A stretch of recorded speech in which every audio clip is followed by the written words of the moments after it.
fiction, science fiction, horror, fantasy, crime, LGBT, thriller. You have now entered the House of Mystery with your hosts, Eric Shapiro, David North Martino,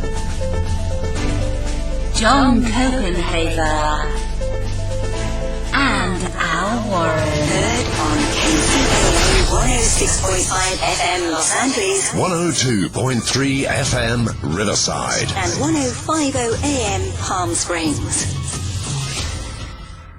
Hey, welcome back into the House of Mystery. I'm Al Warren, of course. Now, joining me today for the interview, we have John Raab for Suspense magazine. How are you doing today, John? Al, hey, thanks so much for having me on. I'm doing great. How you doing? I'm doing fine. Just finished a book, and it's in edit now, so it's a stressful that's always time. a fun time. Yeah, that's the worst time. That is the worst time. Some of those well, editors... for some authors, it's the fun time. Like, they love the edits. Like, they love to get into edits. They're sitting there, and they're like, I can't wait to get my edits, and I'm all excited. And then some people dread them, so it just depends. Me, I always kind of look at it like my junior year English teacher when I was actually in a mystery and suspense class, and it was all red on the paper, and my first words out of my mouth was, "Did you menstruate on my paper?" Yeah. And after that point, I was not very popular in her eyes. No, you're asking for it. Boy. So that was my start to mystery and suspense as a junior in high school. But I hate the edit part because, it's kind of like being judged, and I shouldn't feel that way, but that's how I feel. No. Yeah. Oh, I get you. You spend all that time doing something, and then you have somebody coming back saying, well, this is a mistake and this is a mistake. But sometimes it's really good because you need to have those. Like, I see it all the time when people send in stories or they send in manuscripts for us to publish that we'll see, and they'll always have things that are missing, threads that they've dropped in or things that they've dropped in and they've just kind of forgotten about. And it's like, no, you can't do that. You got to kind of get those things up. And sometimes they just over their head, you just don't know. Well, but I think the important part of the story is the story itself, right? Not so much the literary part of it. And so, because I deal in true crime and I deal in kind of the facts and what goes on, and there's some comment on it, but for the most part, I'm just telling it how it is.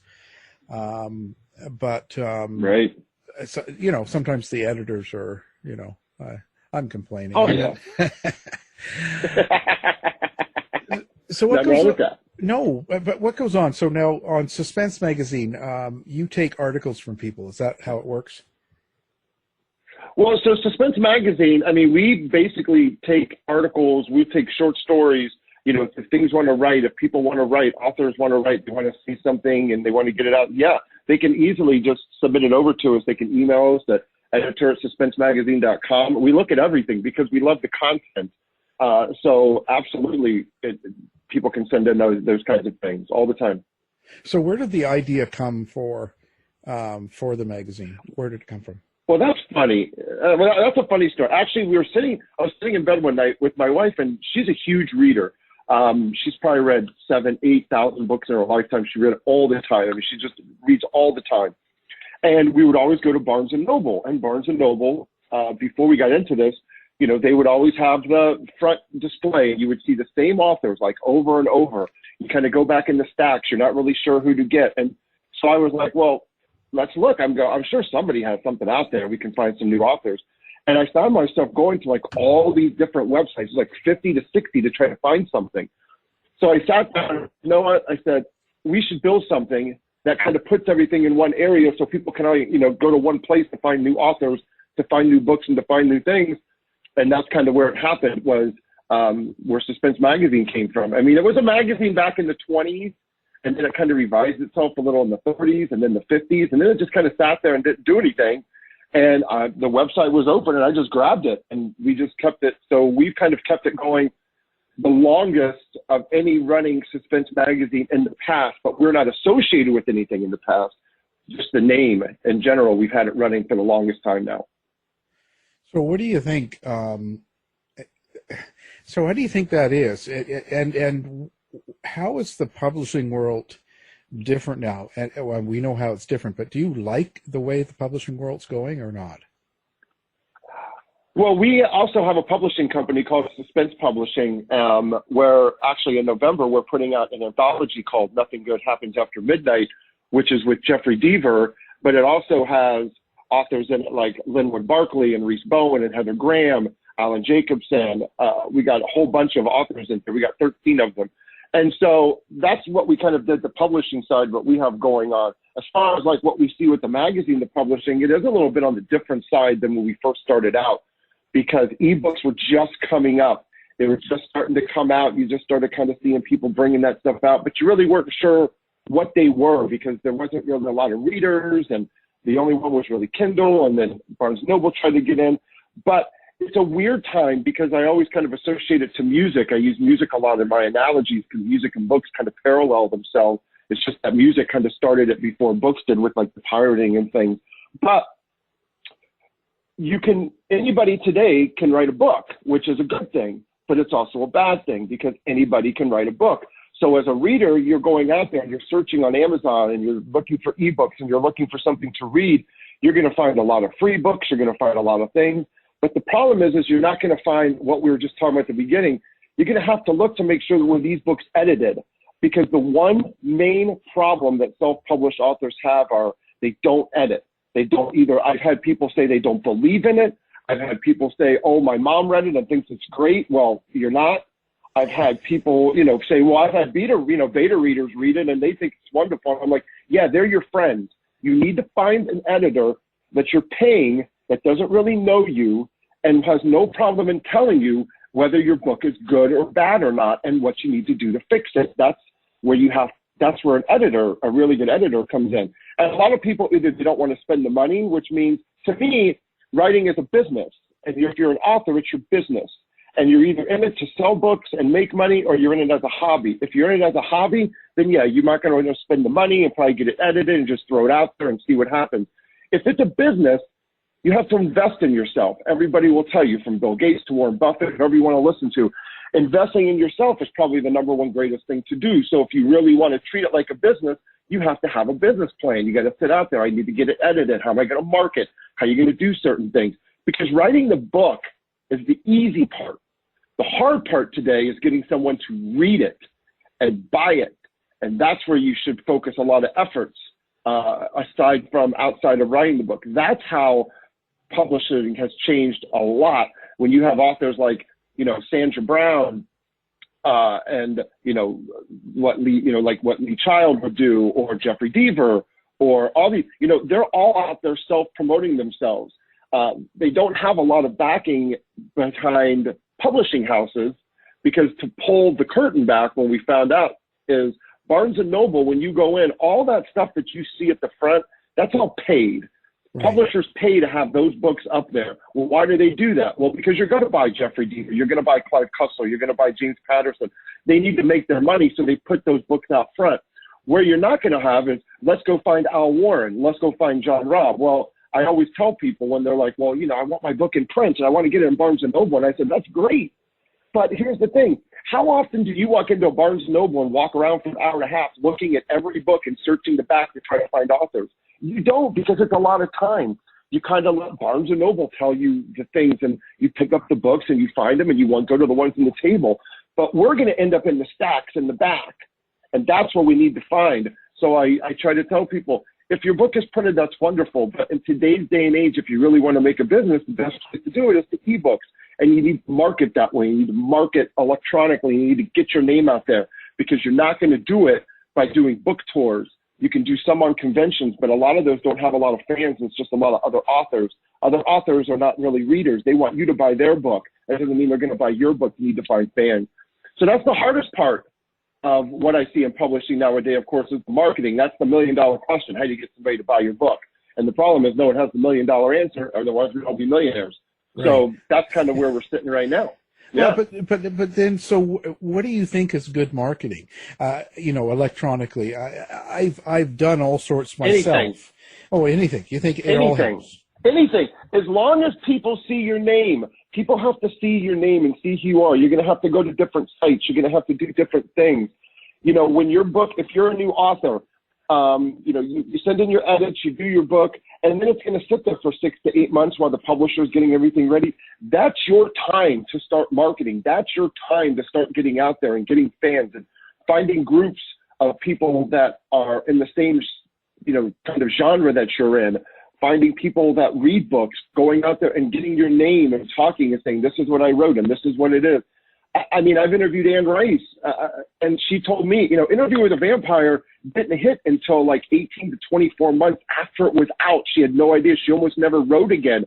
And then all of a sudden it was this swell of this cult, this underground, and all of a sudden they realized that, you know, it was a popular book, and then it went mainstream. But that doesn't, so that's why you kind of have to be patient too. Not everybody's going to be Lee Child, not everybody's going to be Stephen King, not everybody's going to be Dean Koontz. Not everybody's going to be, you know, Metallica either. So you have layers that are going in there. But if your goal is to make money at this, you have to market. I mean, everybody knows Coca-Cola. Everybody knows McDonald's. Everybody knows Nike. But what do they still do? They continually always market. So you always see them, even though you already know Coca-Cola. Like you don't need to see another Coca-Cola commercial to know what they already taste like. But they're continually in your face, and they're continually saying, buy, buy, buy, buy, buy, buy, buy. And you're in your store, and you're like, oh, Coca-Cola. And you kind of pick it up, just not even thinking about it. That's kind of what you have to think about when you're an author and when you're marketing is you're selling yourself with your story. And that's kind of where people are, especially in today's social media. People like to know, what kind of food are you eating? What's going on with your pet? What pictures are you taking? You know, things like that. So you always have to give them that humanist approach so they kind of have an idea of who you are. And then, quite frankly, you have to have some luck, but you have to write a kick-butt book. Because if you don't have a kick-butt book, then it's going to just probably die on the vine. Right. Or you'll get bad feedback. Right. Bad and then you're going to be, and then you'll be all upset, and then you'll probably stop, and then you'll probably quit, and then you'll never write again. And that's not what you want. The other thing I will tell people too, whatever you do not read your Amazon reviews. Do not go on there every time and check your ranking. Do not go on there and sit there and think about your reviews and whatnot, because it will make you absolutely bonkers if you do that. So don't do that. Don't sit there and keep wondering. Just keep getting your name and just keep going and going and going and going. And, you know, you'll be successful. If you write good books, people will find you. If you make good music, people will listen. It's just a matter of you have to just keep doing it. So keep plugging away. Yeah. So it's branding. So what do you think about joining groups and stuff and submitting for awards and things like that? It seems that's a funny question. Well, it seems kind of cliquey. Funny question you bring up awards. It's a funny question you bring up awards because we talk about this on our radio show sometimes.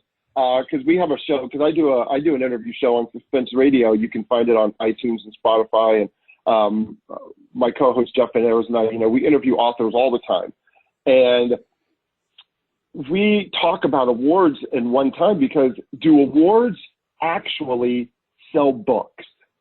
And we talked with author Adrian McKenzie. We talked with him an hour after he found out that he just got over $1 million deal for his book, The Chain, for the movie. So it was a pretty exciting time. But this man had quit writing, became an Uber driver, and he had won the Seamus, he had won an Edgar, and he had won all these awards, and he wasn't selling. And he was like, these awards mean nothing to me because it doesn't sell, so it doesn't make a difference. So then you start thinking, do awards sell books? And the short answer that we kind of found out is really not.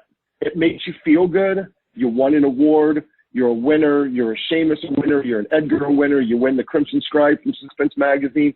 But is it going to sell books? It probably will not sell you one extra copy, but it's going to make you feel really good. Reviews will make you sell books and people talking about it.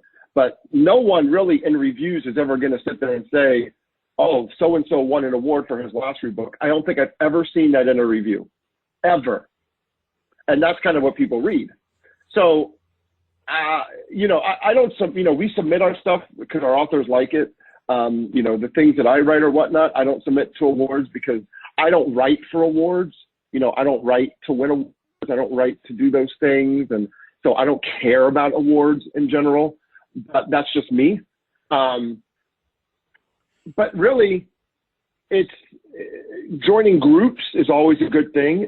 You can never join too many groups to have too many people, because what you're going to end up doing is, let's say you join 10, you're probably only going to really worry about 2 or 3 when you see how active they are, and the other ones will probably go away. So I always say, don't say no to anybody. Like if it's an interview or if somebody wants to talk to you or to write something for and you're new, say yes. Say yes and do it, because that's how you get seen on other people's blogs and websites and things of those nature. And more eyes is the best. That's all you can hope for, is just more eyes. Yeah, more exposure. What do you look for? What do you look for in an article or a story? What's important to you? Well, if you're talking about like an article, I like it to be clean, concise. We don't want it to be so, well, I don't want anything political. I don't care about your political views. I could give 2 craps who you vote for, who you support. I do not care. So don't put that in articles, because it means nothing to me. But when you sit there and you talk about something relevant in the book world, and is it well written? Does it have a good message? Is it helpful in some ways? Because we're here to help. We're not here to bash, which is why we never give negative reviews for books. We just simply tell the publisher, sorry, we cannot review this. So all the books that you see in our magazine, we pretty much call them book recommendations, because those are books that we said, yes, we like, and here's the review of it. And it's something that if you're in this genre, you should probably read, because it's not up to me. I don't feel that someone took a year, 2, 3 years out of their life to write a book, and then I'm going to sit here and read it and say, oh, this book is crap and you shouldn't read it, and blah, blah, blah. Who am I to do that to you? I'm one person. So if I don't enjoy it, or if it's something that's not for me, I'll just say it's simply not for me, and I'll tell the publisher, because someone else is going to like it. Someone else might like it, and someone else might say something about it, but I don't think it's me to try to hurt somebody's career or to hurt somebody's, sales or feelings by giving them a negative review of something they spent a long time on. Someone liked it, published it, and put it out there, and then I'm going to slam it. That's not for me. I don't do that. I don't do that at all. And we will never do that. But what we liked in short stories too, and manuscripts, is it's got to be edited. The number one thing we do not get is edited work. We do not get it. I'm on sites and I've told people, and I'm like, for publishing, and I'm like, look, when you send it to me, you got to send it edited, have it edited. They're like, we don't have to edit it. If we get a book deal, then you're just going to give us an editor. And I'm like, yeah, you ain't going to get a book deal because your book sucks because it ain't edited. That's your problem. That's why you keep getting turned down, and then you end up self-publishing and you have 100 rejection letters and you wonder why. Yeah. Because you didn't edit your book. You get turned down 100 times. It's probably you at this point and not the publishers. Just saying. Yeah, no, it's true. I mean, I complained about the editing, but it's very important. Because I'm only so good, and a lot of times they check out a lot of things and can find a mistake. It's something minor, but it's important. True. And then whatever it is, it's good, because again, fans will find the weirdest things in the book that you had no idea. If you mentioned something was red at chapter on page 10, and then on page 280 you mentioned that it was green, guess what? They're going to find it, and they're going to call you, or they're going to email you, and they're going to say, why was it red and then it was green? We don't know what happened. What did you do? And you're going to be like, oh my God, I cannot believe I messed that up. But sometimes things are so right in front of the author's face that you can't see it. And the other thing too is, and this is a big thing, sometimes it might make sense to you, but that's because I'm not in your brain. So you need to have it make sense to me by writing the words correctly. Because some people will say, well, that's not what I meant. And I'm like, but that's what you said. It's like, yeah, but I meant this. I'm like, yeah, but that's not what you said. How am I supposed to know that? So I always say, I can't read your brain. So tell me what you want me to know. Don't have me try to guess, because I don't want to guess. And that's another big thing that we kind of see too, is people be like, yeah, but that's not what I wanted. And I'm like, well, that's what you wrote. Kind of get an idea of what you write. Do you think that the I don't know, how do you say this? Do you think that the literary quality has gone down? Do you think people don't take it as serious? I say that because, you look at the text. 100%. Yeah. I just had this conversation with my wife the other day because she's a big literary person. The book has to be, a comma, this, and everything has to be right. And I'm like, I go, people do not care today. They just want a good story. 50 Shades of Grey was one of the worst written books ever. Right. It was terrible and sold copies. Why? Because people wanted the story. If you missed a comma, nobody's going to say, oh, my God, wow, this sentence is all messed up because there's no comma here. They're just going to keep reading it. I mean, there's other books that have been badly written that are very, very popular. I'll call people out. I don't care. James Patterson is not a great writer. He's just a good storyteller. Okay? Lee Child is a great storyteller. It's not Hemingway, people. It's a great story. Very, very few authors have the ability to be a great storyteller and also be a tremendous writer. Two off the top of my head in our genre, I would say, are Stephen King and Dean Koontz. They are tremendous writers, which can write anything at any time that they want, and it makes sense. And they're tremendous storytellers. They keep you engaged in the story. Most of the time, some of the stories fall flat, but everybody does. Not everybody likes it. I don't like every band's favorite, every album either that they ever did too. But the thing is that it's all about the story, and it's all about how you send the reader from the beginning to the end. Are you cheating them? Are you taking them along with you? Are they having fun? Is it flowing right? Is it like a roller coaster, or is it more like traffic? Are you stopping and starting and they're like, oh my God, keep going. Okay, keep going. All right, keep going. Or is it a roller coaster where they're just like, whoa, and there's like no gates and it's just flowing them through? That's what you want. And so I would say, yes, you have to have basic writing skills, of course, to be able to write, but focus on the story a lot more than making sure you have the comma in the right place, and don't get yourself all crazy. Let a copy editor or somebody, find little things like that. You got to make sure the story's right, and you got to make sure it makes sense, and you got to make sure it's in the right order, because sometimes they're not in the right order, and you got to flow it right. And that's the most important thing. That's what's going to get people to read you. So I wonder now, what do you think of modern day suspense, like, mystery, horror, and thrillers and stuff, fiction, crime fiction, all of that, things that are being written today compared to how they were done way back in the 40s and 50s? Do you think it's better, or do you think it's worse, or how do you compare them? I think it's gotten lazy. I think writers have gotten lazy. I think the internet has made them lazy. I think that some things are too convenient. I think that when you look at shows like CSI, you look at shows like NCIS, you have that person who sits in the computer room who knows and finds everything in 2 seconds. That's not reality.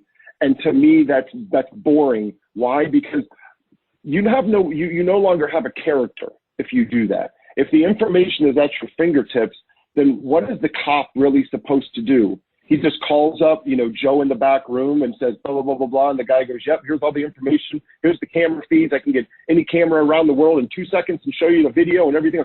That's not reality, or there would never be a crime not solved. So the thing is that, and while I know that might make good story and good TV, to me, it cheats the reader, and it makes them feel like you're not smart enough to understand kind of how things are in today. Does that make sense? So I kind of feel that it's lazy, because if a writer gets put into a hole in the 1980s and they're writing themselves into a corner, they might have to find a payphone. Well, now all he has to do is pull out his cell phone, hit Google, boom, done, information right there. He no longer has to do the grunt work. That's why people, I think, still like Jack Reachers, because he still does some grunt work. He still has to go out and do the grunt work at times. He doesn't have somebody in the back room helping him. Harry Bosch, to a point that early on was that way too. To me, it kind of got a little bit off kilter. One of the people that I'll give you a huge example of too, I love her writing, and I think she's great, talked to her a couple times, is Patricia Cornwell. Her early Kay Starpetta books are amazing. Leland Gaunt, to this day, is still one of my favorite villains ever written in a book. I love him. But then when you start getting to book 11 and 12, Lucy takes over the story because she knows everything. And so it got boring. There was no more suspense anymore because you knew somebody was going to hit a button and find an answer, case solved, there's the DNA or there's whatever, it's gone. So I think that writers have gotten lazy, and I think readers have accepted the lazy, and I think that's where we are today. But is it right or wrong? I mean, there's no right or wrong. It's just whatever entertainment is, whatever the entertainment value is. If Halloween came out today, would it be as scary as it was in 1978? Probably not, because people are more desensitized to that kind of slasher movie things. That's why all these horror movies now are so anteed up in the suspense and the violence and the absolute story of like a Get Up or something like that, that it has to go way beyond what it used to be in the 70s and the 80s and even the 90s, that, like when It came out and things like that. Would it be as scary today? I don't know. Yeah. I don't know. I asked Dean Koontz that question when he interviewed him. We were gracious enough, he invited us to his house, and we were down there and we sat like 3 hours and, talked with him. And I said, a book like The Watchers or a book like, The Bad Place, if you wrote that book today, would it have the same effect as it did? And he said, no, it would not. It wouldn't have the same effect that it did back then because it would be more desensitized. It would have to be different. So I think that's what we've kind of gotten ourselves into as far as what literature goes. But that's the way it's gone through history. Would Shakespeare be as popular today as he was back then? Probably not. Probably wouldn't be. So I think it's just the signs of the times and how literature has worked itself through history, and this is just where we're living it. Well, I sort of think that a lot of the streaming services, Netflix and Amazon, Prime and all that stuff, aren't they getting a little bit formulated? Like these stories and series that keep coming out, aren't they kind of the same story over and over again? 100%. Yeah, 100%. We have another big thing we talk about too, which is standalone versus series. I'm not a huge series guy unless I know there's an end. I'll bring up like Harry Potter because, I knew there was going to be 7 books. I knew there was going to be an end. So I knew there had to be an ending. I'm not a big fan of open-ended series. I'm not a big fan of Alex Cross. I'm not a big fan of Reachers anymore because I love James Bond, but when you watch James Bond on the movies, are you in suspense at all if he's hanging from a cliff with one hand, he has nothing going on? Do you actually think that James Bond at the beginning of that movie is going to fall, die, and then it's over? No, he's not. Something's going to happen, and he's going to get out of it. He's going to be fine. So I don't feel that suspense anymore. You know what I mean? I don't get that. I'm like, whatever. I know he's not going to die. The one show that got to me that I thought was really, really good and out of the formula, and they've never done it again, which was really shocking that they never tried to do this again, was 24. Because besides Kiefer Sutherland, anybody in that show could die or get maimed at any time, any place. You never knew what was going to happen from episode to episode. And everything happened at the beginning of the hour, which always got you. But it was still one of those shows that every episode, you actually didn't know what was coming. And that excited me because then, again, it had an ending. You had 24 episodes that was done because then the next season after really didn't have a lot to do with what it was there. It might have had a little bit to do with, well, Kiefer Sutherland has a drug issue now from season 1 to 2 because he did this, or he's depressed because his wife died or whatever. Sorry, spoiler alert if you haven't seen season 1. But if you haven't seen season 1 by now, then you're probably not going to watch it. But I'm just saying, so those types of things I think I like those. But I'm not a fan of NCIS, CIS, and whatnot because I have zero suspense. Everything always gets solved. It's always wrapped up in a nice little bow, and it's good to go. But I don't care about the characters' lives.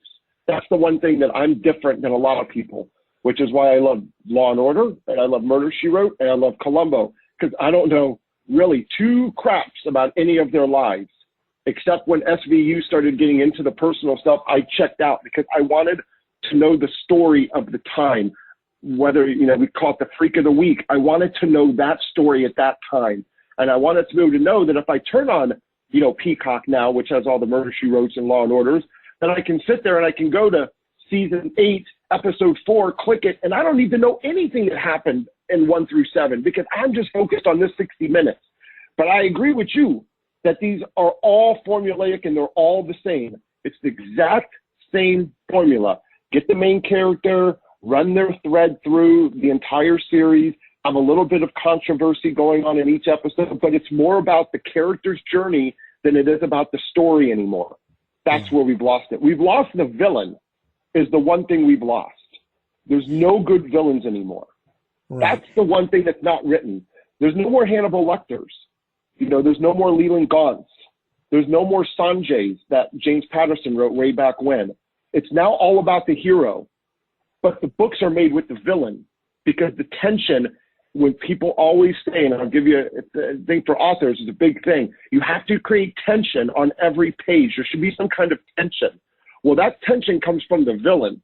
It doesn't come from the protagonist unless the tension is, oh my God, is my girlfriend pregnant and is it mine? And it's like, well, that's Grey's Anatomy and I don't care. So that's why I do agree that I do believe a lot of formulas are right now in a lot of things, not just, in movies. I think in streaming, I think in books, there's a lot of formula that's going on. Not that it hasn't been over the years, but it's a lot more than now. Well, they're probably forced to. There's so much. They have to get so much out so fast. It seems like because all these services are trying to compete. So it's a lot of work. But what I've noticed different about the formulas now is the writers are not taking notice. Like they're not doing the research. So they use phrases and things people talk like in 2020 as compared to, let's say, 1960 when they're making the show about. Do you know what I'm saying? Like there's the whole verbiage. Yeah, you're kind of wearing the... Yeah, they're saying things like... You have the Jordans on in a 1960 show, and it's like, Jordan went around in 1960. You can't put those shoes on them. You miss the details. Yeah, and then they'll say things like, oh, sorry for your loss, or thank you for your service. They'll say terms that we use now, or you hear them all the time. But you didn't hear it in 1960. You didn't hear it in 1920. But they just, when they're writing the script, it seems like the verbiage is just 2020, not 1940. Like it's kind of weird. Right. And it throws me every time because then I start thinking that it's not real. So you have to start worrying about when they're describing where you're set at. Like when you talked about Patricia Cornwell, the descriptions that she did for her settings were really, really good. And I think a lot of people now don't have that. They don't set it up. They don't describe enough detail about the time period. Do you know what I'm saying? Right. And yes, I think that some authors are very good at making the scene a character and some kind of don't care about it. And I think the ones that make the setting of where they're at more of a character, like if you're going to make, East LA, you're going to write about something about East LA when I live in Los Angeles. So East LA is a big area. You're going to write about that. Well, you're going to make that a character. You're going to talk about the nuances and the things that are only familiar or only known in East LA, so people think that that's an actual living, breathing kind of person that's in there, because there's only certain things that you can have in East LA. You have the gangs or the Crips and the Bloods and the things that are going on and the things that happen there. You can talk about the riots and the things of that nature. So it brings it to life. That's where some people lose it. Even if you create a fictional town, like a Cabot Cove in Maine, it can still be a character in some way. Cabot Cove was a character because it was slow. It was very, laid back. It didn't have any big business. It was always trying to push big business out and never wanted to do that. And that's kind of what Cabot Cove was, and that's kind of what people got familiar with. So, yeah, absolutely. Yeah, well, that's sort of what I mean. I sort of miss that. Huh. And I don't think they realize, like, if you're older and you've been around, you've seen and read a lot. But if you're younger, like if you're a 20-year-old right now, you only have 20 years of experience. you don't know what it was like to live in the 70s, or, dial phones, or, there's a lot of things you never Right. experienced. But, I think that's the important part, because there's so much that you experience in your life. But someone that has never done that, if they're picking up your book and you're telling a story, if you don't have that context there, you don't have that, they're going to put it in 2020. They're going to put it in what they know, so they might miss what you're doing. So I think it's not enough, and I see too much of that. Well, I remember watching Law and Order, and it was season 1, and my daughter was watching it with me a couple of years ago, and something happened, and they were on the street, and they were like, "Okay, we gotta get back to the station." And are you still there? Yep. Oh, okay, good. I thought I heard it. So, and they were like, "I gotta get back to the station." And my daughter's like, "Why don't you just call him the cell phone?" And I said, "Honey, it's 1990. There's no cell phone." And she's like, "Oh." I'm like, "Yeah, he literally does have to get back to the station or find a payphone to have somebody call." Yeah. Like, they used to wear pagers. You remember pagers? Yeah. Yeah, there's and doctors used to have to turn them off in movie theaters. They used to hear, that was like a thing, like turn your pager down. Now it's turn your cell phone down. So everything in this is evolving, and everything evolves. Yeah. But is the writing, I guess, to the original question, is the writing worse? I don't know if the writing is any worse.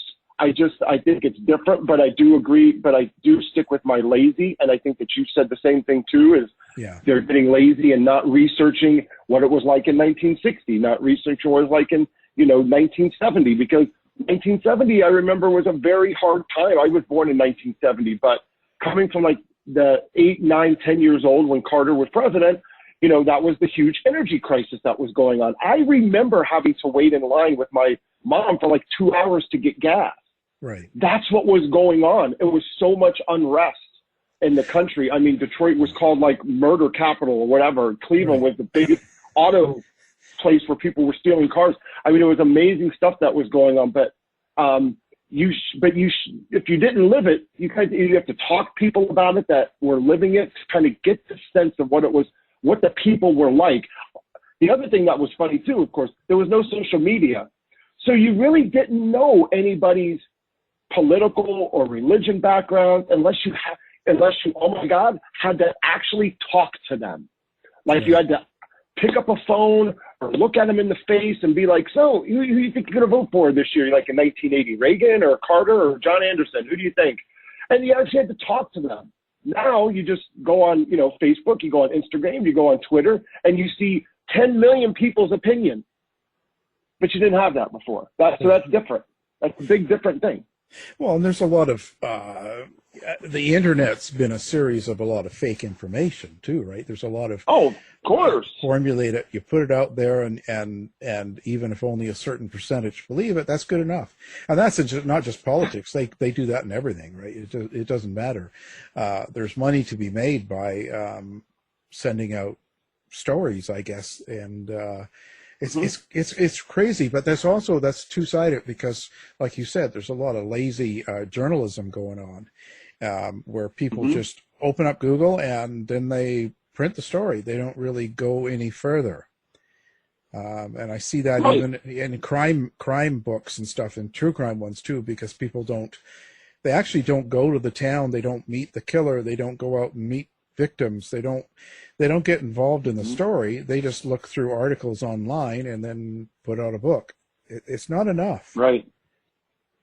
No, and we just published a book that just came out September 9th, and it was with M. William Phelps, who's a huge true crime writer. You probably know who Matt Phelps is. I know him. He was on Discovery, right? And now he put out and so we just published his latest thriller book.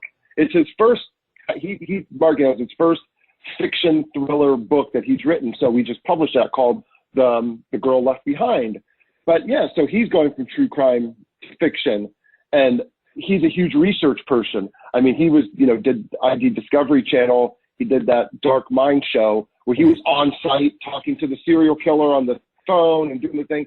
So yeah, but that's kind of few and far between. But the shows that take the extra mile are the ones that are in season 10 and 11. They didn't crash out in season 1 because people were like, well, this is boring. Right. Well, it's more involved. There's more detail to it. Yeah. And even with books, you can read them again, or you can go through the story again because you pick up new things. There's a lot of detail. I mean, I am hooked. Right now, I'm hooked on Hulu on this thing called Unsolved. It's like BuzzFeed Unsolved Stories. It's amazing. I love it. It's a great thing. They go through all these different stories. Some of them are only 10 minutes long. Some of them are 30 minutes long, where they get into the case, they get into the stuff, and and it just cuts right to the chase and it gets right into it. And it's wonderful. We've been watching it for like the last 4 nights. We just found it. I'm like, I don't really binge watch, but this is so easy because it's, like I said, some are 10 or 15, 20, 30 minutes, depending on what it is. Like we watched Jack the Ripper last night, which was 37 minutes long, and then we saw another one which was like 15 minutes long on some smaller crime. But they're wonderful stories, and some of them I didn't even know about. But they do it well. They do it very well. I mean, they have tons of research that there's into it. Suspects and things that you didn't even know about, places that you didn't really hear about in the case, and that's why it's been around for I think there was 10 or 11 episodes. There had like 50 episodes on these things. Right. And I'm like, that's why it was so great. So what do you think? So why did something like this? I think a lot. Yeah. Well, no, but when we go back, why was Dark Shadows so popular? What was the key elements in Dark Shadows to make them such a cult? Boy, I tell you, I'm familiar with the show, but I didn't get into the show. But I am familiar with the one. That's the one also that was remade with Michelle Pfeiffer, Johnny Depp as the TV show, right? The movie, right? Yeah. Right. Now, as far as the show, that's kind of when I found. I'll tell you the truth. That's when I found out about there was even a show. I didn't even realize it was a show.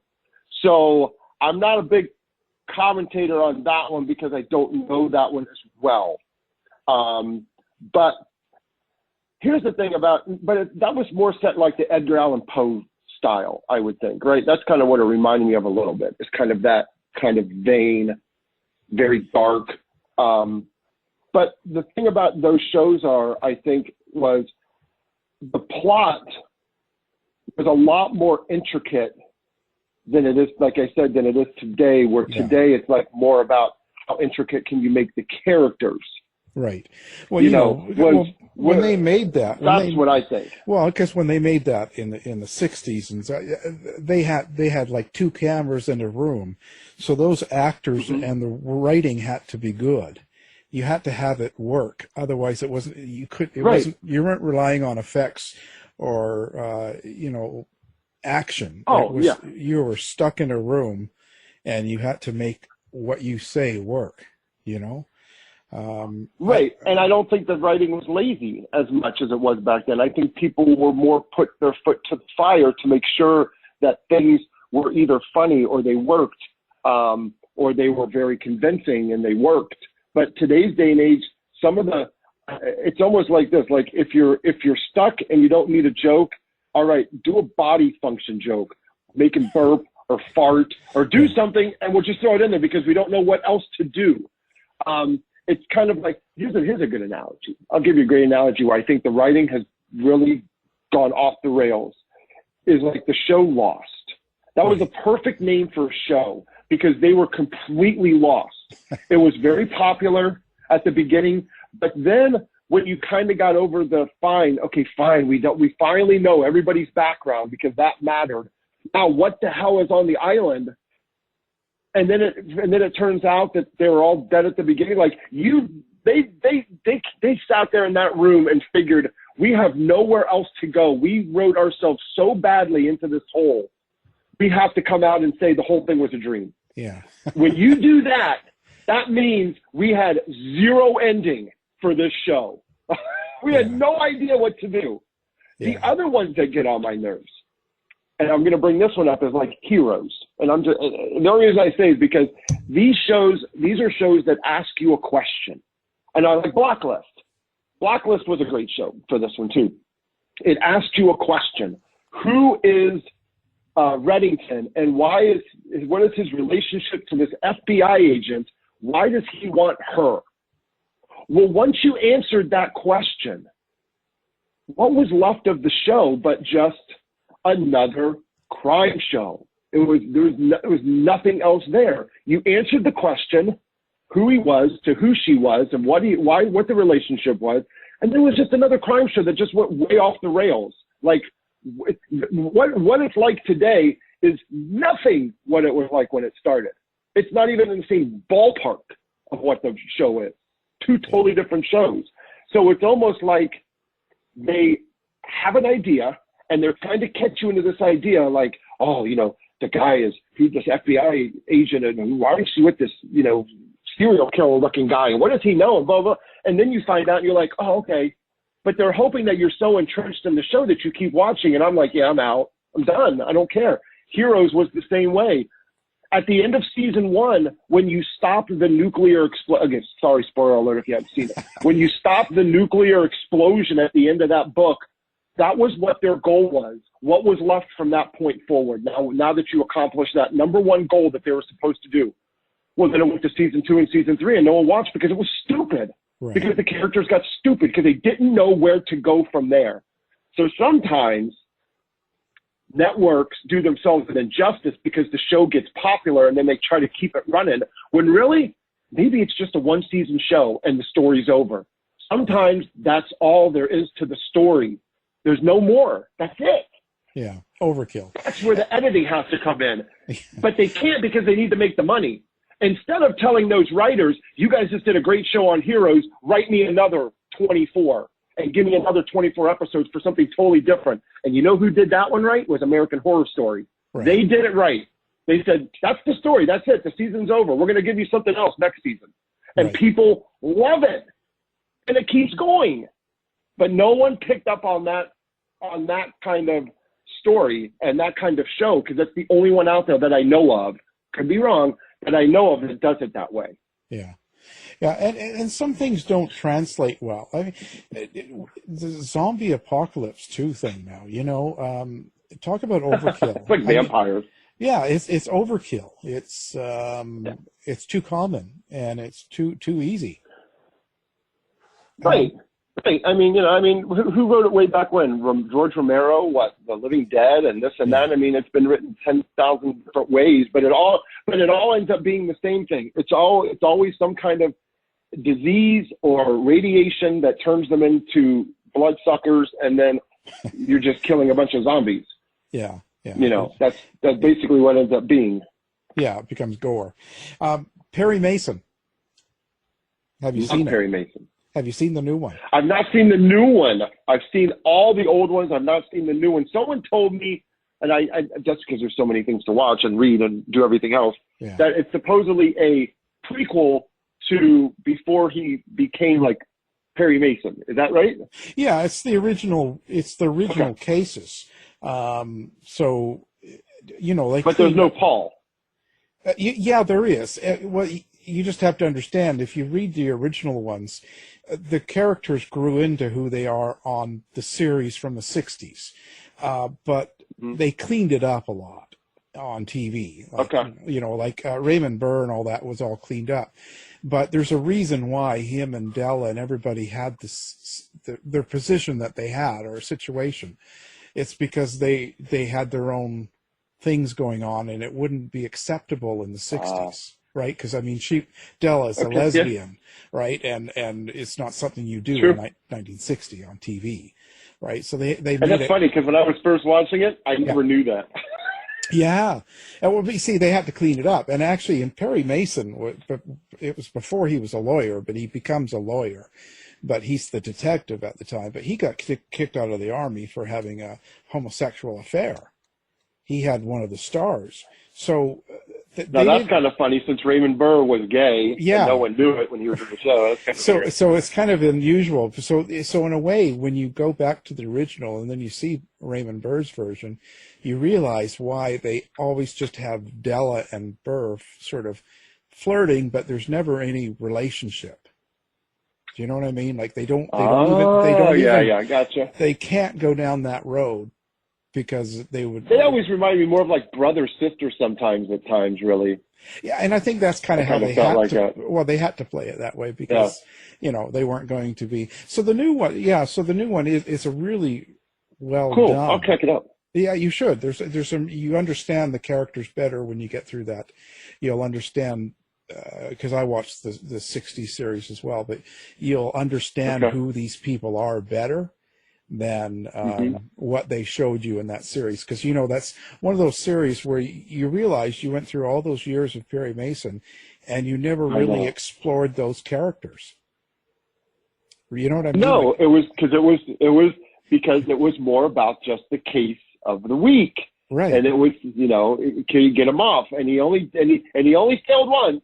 Yeah. But it was like you wanted to know, first of all, it was always a mystery. You knew that whoever was accused didn't do it, but who did it? So it was still a murder mystery. You're still trying to figure out who did it.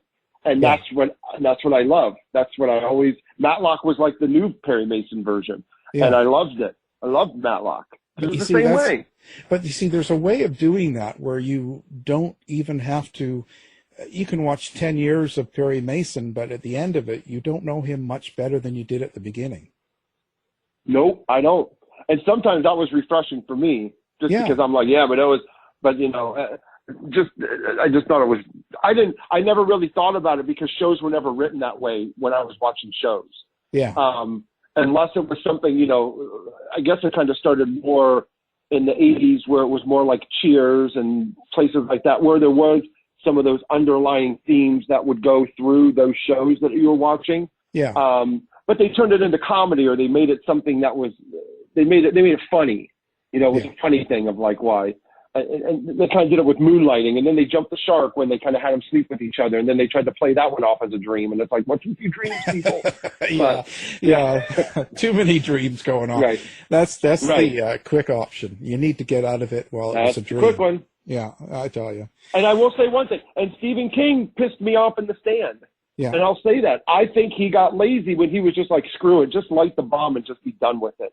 Again, spoiler alert. But it's like, at the end, it's like, but that ending was horrible. That was a horrible ending. He cheated the heck out of me, is what he did. Yeah. I'm like, dude, come on. Like, and we're not even going to go into the Dark Tower series about how I think that ending was really cheating, but it makes sense in a way, but it was still cheating because I won't spoil that one, but I'm just saying that ending for that one got me on that one too. But it is something. If you have to explain your ending in the back of the book, then you know what? Then you realize that not everybody's going to get it, and you probably didn't do it right. Yeah. Yeah. And it's funny how, all of a sudden you put someone on that level, they can't let you down. Like you get an expectation. And and when they drop the ball, sort of, you know it. You know, it's right. Pretty amazing. So what's next? Like I said, what's next for you in Suspense? Well, I mean, we do the same thing every time. I mean, like I said, so we have our Nothing Good Happens After Midnight anthology coming out November 17th, and you can buy it now. It's pre-ordered now with Jeffrey Deaver, and like I said, Linwood Barkley and Reese Bowen, Heather Graham. Paul Kemper-Coase, and we got a bunch of authors in there, so you check that one out. Nothing Good Happens After Midnight. We also have another anthology we're doing next year, which will come out in October. That'll be with Catherine Coulter. That'll also be with like Tosca Lee and J.T. Ellison, Kelly Armstrong. That's a really important one for us because we are donating 10% of the proceeds to breast cancer awareness. It comes out next October, so that's something that we're looking forward. We still publish. You can always find things out at suspensemagazine.com.